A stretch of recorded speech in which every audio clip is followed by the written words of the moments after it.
You are standing in open grassland, no roads, no signs. No phone in your pocket telling you which way is home.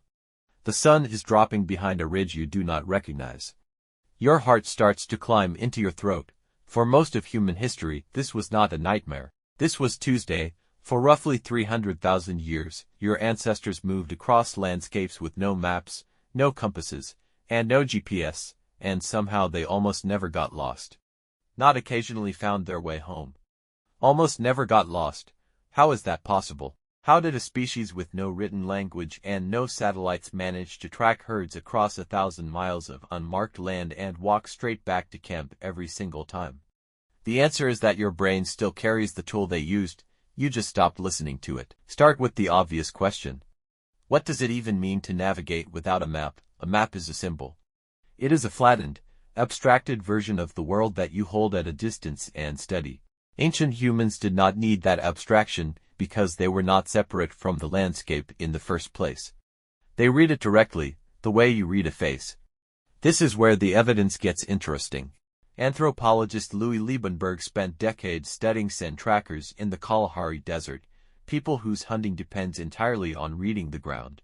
In his research on what he calls persistence hunting and tracking science, Liebenberg found that expert trackers were not just spotting footprints. They were running a constant hypothesis. A bent blade of grass, a disturbed pebble, a smear of moisture on a leaf. Each detail got folded into a running story about where an animal had gone, how fast, how long ago, and why. That is not memorization. That is reasoning, in real time, using the landscape as the data. Now scale that same skill up from tracking one animal to navigating an entire continent. Canadian anthropologist Claudio Aporta studied Inuit wayfinding across the Arctic, a place where there is often nothing visible to navigate by at all. No trees, no trail. Sometimes no sun for months. Aporta found that Inuit hunters built mental routes out of wind direction, snow texture, star position, and the subtle shape of drifts carved by prevailing winds.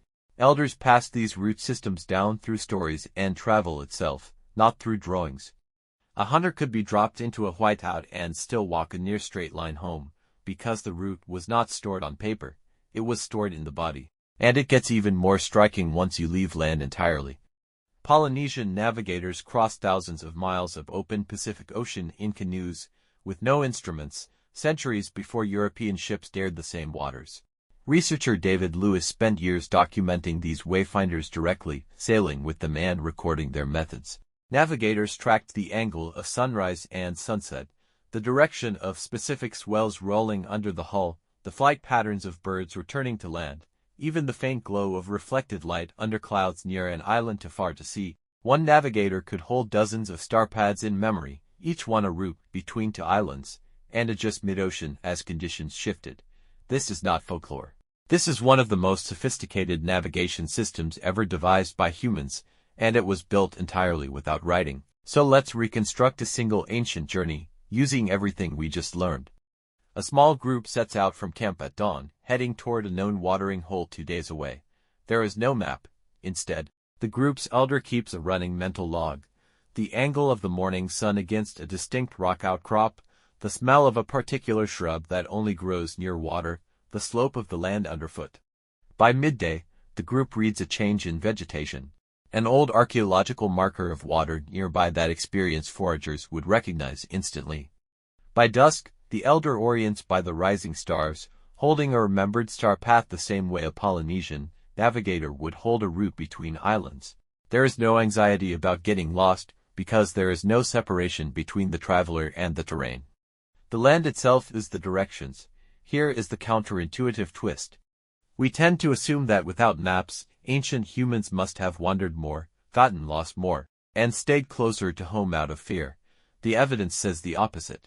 Some hunter-gatherer groups, including those studied in long-term anthropological fieldwork across the Kalahari and the Arctic, routinely covered ranges of dozens of miles in a single trip and crossed territory unfamiliar to any living member of the group, using inherited knowledge passed down through stories rather than personal experience. Their navigation system was not a fallback for not having maps. In many ways, it was more flexible than a map, because it updated in real time with weather, wildlife, and changing terrain, instead of representing a frozen snapshot of the world. What changed is not the world. What changed is you. Modern life trained your brain to outsource direction entirely. A study on GPS use and spatial memory found that people who rely heavily on turn-by-turn navigation show reduced activity in the hippocampus, the brain region responsible for building spatial maps and, notably, also tied closely to memory formation in general. Researchers who study this, including work coming out of cognitive neuroscience labs studying London taxi drivers, found the opposite effect in people who navigate complex environments without GPS.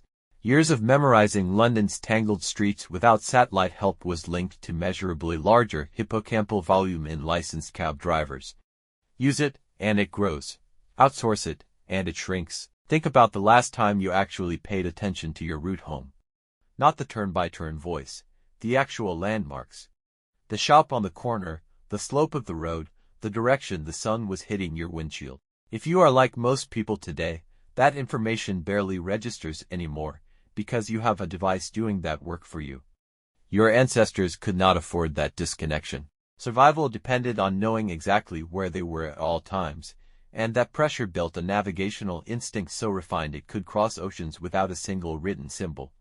That instinct has not disappeared, it is simply asleep. The same brain structures that let a Kalahari tracker reconstruct an animal's last 20 minutes from a few disturbed pebbles, the same structures that let a Polynesian navigator hold an island route across open ocean, are sitting inside your skull right now, mostly unused. You can wake parts of it back up just by noticing your surroundings instead of your screen. Try walking a familiar route without your phone's map open. Notice 3 landmarks you have never consciously registered before. That is not a quaint exercise. That is the oldest navigation system on Earth, asking to be switched back on. You are standing in open grassland, no roads, no signs. No phone in your pocket telling you which way is home. The sun is dropping behind a ridge you do not recognize.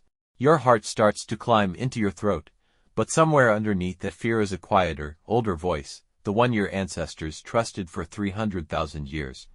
It already knows the way, you just have to listen.